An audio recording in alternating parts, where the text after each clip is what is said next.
முதலமைச்சர் சரித்திர புத்தகத்தை சரியாக படிக்கணும்னு பார்க்குறேன். வேறங்கண்ணா இன்னைக்கு ஜாஃபர் சாதிக்கு அவர் குடோனில் சோதனைகள்லாம் பண்ணியிருக்காங்க. சென்னையில் இல்லைன்னு ஏற்கனவே சொல்லியிருந்த நிலையில் சென்னையில் இருக்க குடோன்லேயே சோதனை நடந்திருக்குது. எப்படி பார்க்குறீங்க?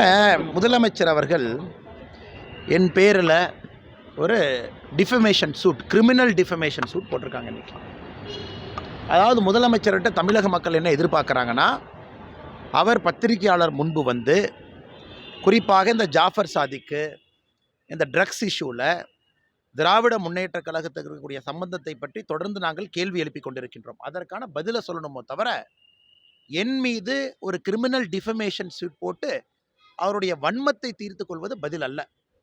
இன்னைக்கு பிப்ரவரி 15ஆம் தேதி அன்னையிலிருந்து இன்னைக்கு வரைக்கும் நம்முடைய மக்கள் எதிர்பார்க்கறது எல்லாம் வெளியே வந்து பதில் சொல்லுங்க. ஆனால் இது ரொம்ப ஆச்சரியம் என்னன்னா, பதிலும் சொல்ல மாட்டீங்க. இதெல்லாம் நீங்கள் செய்ய செய்ய மக்களுக்கு முதலமைச்சரின் மீது சந்தேகம் இன்னும் அதிகமாகுது. யாருக்கும் சந்தேகம் குறைய போகிறதில்ல.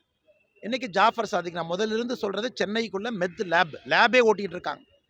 லேப் இல்லாமல் நீங்கள் சிந்தட்டிக் ட்ரக்லாம் தயாரிக்கவே முடியாது. நீங்கள் சிந்தட்டிக் ட்ரக் தயாரிக்கணும்னா லேப் வேணும். அந்த லேப் சென்னைக்குள்ளே எங்கே இருக்குது? இன்றைக்கி குடோனில் வேறு வேறு இடத்தில் நடக்கக்கூடிய சோதனையை வைத்து பார்க்கும் பொழுது அது லேபாக இருக்கலாமா என்கின்ற சந்தேகம் நமக்கு வருது. ஏன்னா ஒரு பேசிக் ரா மெட்டீரியல் இருந்தால் சிந்தட்டிக் ட்ரக் தயாரிக்க முடியும். தயாரித்த பிறகு கொரியர் கம்பெனியில் டெல்லிக்கு அனுப்புகிறீங்க. டெல்லிக்கு போன பிறகு டெசிகேட்டட் கோகனட்டில் கலந்து வெளியே அனுப்புகிறீங்க. ஸோ எங்களுடைய சந்தேகங்களுக்கு தொடர்ந்து விடை கிடைத்து கொண்டே இருக்கிறது.